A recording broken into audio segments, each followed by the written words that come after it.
ناظرین کرام، آقا دو جہاں محمد مصطفیٰ صلی اللہ علیہ وآلہ وسلم فرماتے ہیں کہ ایک دن جنت اور جہنم کا آپس میں مباحثہ ہو گیا، بحث ہو گئی۔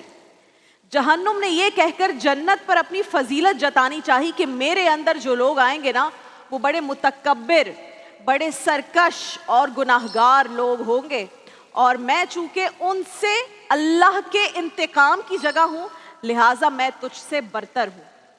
یہ سن کر جنت نے عرض کیا کہ یا اللہ، میرے اندر تو صرف غریب آئیں گے، مساکین آئیں گے اور سادہ لوگ ہی داخل ہوں گے۔ ابھی جنت اور جہنم دونوں میں یہ مکالمہ جاری تھا کہ اللہ تعالیٰ نے جنت سے فرمایا، اے جنت تو میری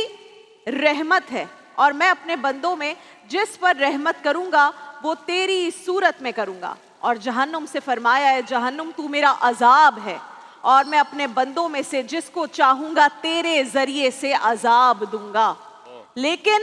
اللہ تعالیٰ نے کہا کہ میں تم دونوں کو ہی بھر دوں گا۔ اللہ اکبر! بے شک جنت ہو یا جہنم دونوں ہی اللہ کی ملکیت ہیں، وہ جس طرح چاہے ان میں تصرف فرمائے، وہ اپنے فیصلوں کے لیے کسی کے آگے جواب دہ نہیں ہے۔ جہنم کا عذاب ناظرین کرام بڑا سخت ہے۔ کائنات میں مجھے نہیں لگتا کوئی شخص ایسا ہے جو جہنم میں جانے کا خواہش مند ہو، اس کی خواہش ظاہر کرے۔ اس دنیا میں تو ہمارا یہ حال ہے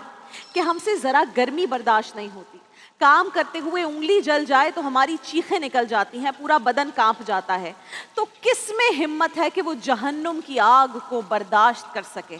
اسی لیے ہمارا رب قرآن کریم میں فرماتا ہے، خود کو بھی جہنم سے بچاؤ اور اپنے گھر والوں کو بھی جہنم سے بچاؤ۔ اور ہمارا رب تو کتنا رحمان ہے، کتنا رحیم ہے کہ اس نے اسی جہنم کی آگ سے بچنے کے لیے رمضان المبارک کا یہ آخری عشرہ ہمیں عطا فرمایا ہے۔ جب یہ ماہ رمضان شروع ہوا تو عشرہ رحمت میں ہم نے اللہ کی رضا کے لیے اس کے ساتھ تعلق جوڑنا شروع کیا۔ پھر اس کا دوسرا عشرہ مغفرت کا آیا تو ہم نے اس سے بخشش طلب کی، گڑ گڑا کر، رو کر،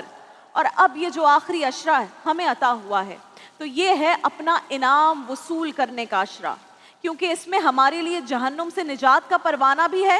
اور جنت کی بشارت بھی اسی عشرے میں موجود ہے۔ یہ عشرہ اس لحاظ سے بھی بہت منفرد ہے، بہت خاص ہے یہ عشرہ کہ اس کی 5 طاق راتیں آڈ نائٹس آئیں گی نا، آپ کو پتہ ہے 21 23 25 27، یہ 21 23 25 27 29، اس میں سے کسی ایک رات میں وہ شب موجود ہے جو شب قدر کہلاتی ہے، جو 1000 مہینوں سے بھی زیادہ افضل ہے، اور اسی رات کو قرآن مجید جیسا انمول تحفہ ہمیں عطا کیا گیا۔ اور اسی کتاب مقدس کی سورہ بقرہ کی آیت ہے 201، اس میں اللہ تعالیٰ فرماتا ہے کہ اور انہی میں سے ایسے بھی ہیں جو عرض کرتے ہیں، اے ہمارے پروردگار ہمیں دنیا میں بھی بھلائی عطا فرما، آخرت میں بھی بھلائی عطا فرما، اور ہمیں جہنم کے عذاب سے محفوظ رکھ۔ ام المومنین حضرت عائشہ صدیقہ ام عائشہ رضی اللہ تعالیٰ عنہ بیان کرتی ہیں کہ جب رمضان کا یہ آخری عشرہ آتا تھا، کہتی ہیں رسول اللہ صلی اللہ علیہ وآلہ وسلم اپنی کمر کس لیتے تھے، پوری رات اما عائشہ کہتی ہیں کہ رسول اللہ عبادت میں گزارتے تھے اور اتنی محنت فرماتے تھے جتنی کسی اور عشرے میں نہیں فرماتے تھے۔ مقام محمود پر فائز ہونے والے اللہ کے حبیب کو اس عشرے میں اتنی فکر ہو اور ہم غافل ہو کر بیٹھ جائیں تو ہم سے زیادہ کون بد نصیب ہوگا؟ پھر